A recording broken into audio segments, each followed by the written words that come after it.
Today 6, On Your Side at 10, with 10 minutes of nonstop news. And the On Your Side forecast starts now. Well, let's talk about it. Boise State and Michigan for their season opener. It was a tight game from start to finish, but in the end, a narrow loss for the Broncos. Final score 17-14.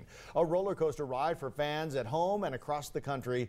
And, of course, in Michigan. And tonight, we've got live team coverage of all the action. Sports director Paul Gerke is in East Lansing with the play-by-play action.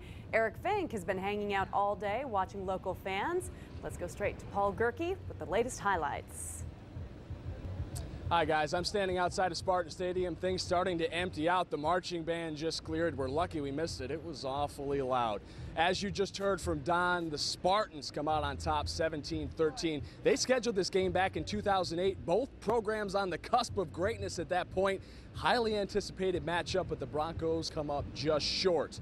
The Michigan State Spartans struck first in this one, a 12-play drive.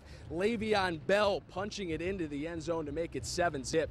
The Broncos responded with a field goal and then a 43-yard interception return for a touchdown by Jeremy Ayani, tied the game at 10 apiece.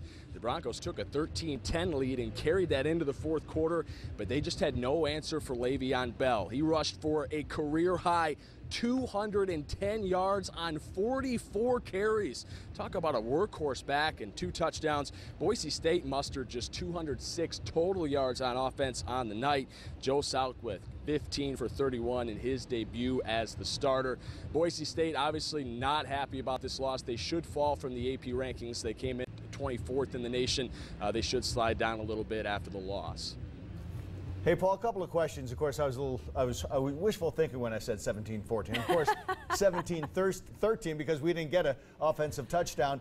I want to ask you, though, about the running game for the Broncos. They tried and tried and tried to push it up the middle, but no go all night against that Michigan State defensive line. I think Coach Peterson's plan was to have DJ Harper and those running backs wear down those interior linemen. I mean, we talked all week about Michigan State and that front four really being the strength of their defense. But they really couldn't get anything going and had to take to the air. I think Coach Peterson maybe wanted to take a little pressure off Joe Southwick too. But the Boise State running game really wasn't the story. It was the way the Michigan State running game just gashed the Broncos front four all night long. Not that anybody's looking for excuses, but I have to ask you about that timeout that was called. DJ Harper gets the first down, but all of a sudden the refs say, oh, hold a minute, Michigan State called a timeout. And then they come back and they don't complete the fourth down play. Yeah, I mean, it's obviously tough. There's no football game that's decided by one play, one missed call, one thing here, one thing there. At the end of the day, Michigan State was able to run 6.5 minutes off the clock to end the game, and Boise State couldn't get their offense back out on the field. All right, Paul, so I guess we all have to become Michigan State fans, at least for this season, because let's face it, the better they do, the better the Broncos' rankings become, correct? Yes, strength of schedule. That may be true, but I'm still wearing the blue and orange proud in the Michigan State parking lot. Excellent. All right, we're going to see you back here a little bit later in sports. He still has a smile on his face. I know he does. That's a good sign. Yep. Even though the first game is at Michigan State, Boise State campus, of course, full of team spirit tonight. Yeah. Hundreds of students crowded around all the TV screens they could find at the Student Union building to watch tonight's game.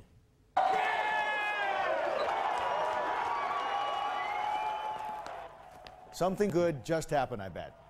The roars from the young Bronco fans could probably be heard from miles away. Many students were pumped up, rooting on Coach Pete and his team, including all of the new football players. They were all beaming while watching the first game and say, although they missed the old team, the new players this year are making them proud. It's hard to replace Doug Martin and Kellen Moore, you know, Kellen being the most winning quarterback, but everyone seems pretty confident in Joe and cheering right now, having a good game. And everyone seems to be in pretty good spirits. Just because it is our first game and it is against a top-ranked team, we're trying to get a new identity, trying to find out our quarterback and realize like what we can do this season. It was loud in there. Outside the Student Union building, there was also a barbecue going on for a lot of hungry fans. Many of the fans at tonight's game also watched Kellen Moore's Detroit preseason game last night. Turns out they watched him secure a spot on the Lions roster. NFL teams had to cut down to their 53 players today. It was the last cut, and Kellen Moore is on that team. It's the first time that a former Bronco signal caller has made an NFL roster. Kellen Moore impressed his coaches and teammates with his intelligence, even though there were a lot of doubts about his throwing arm.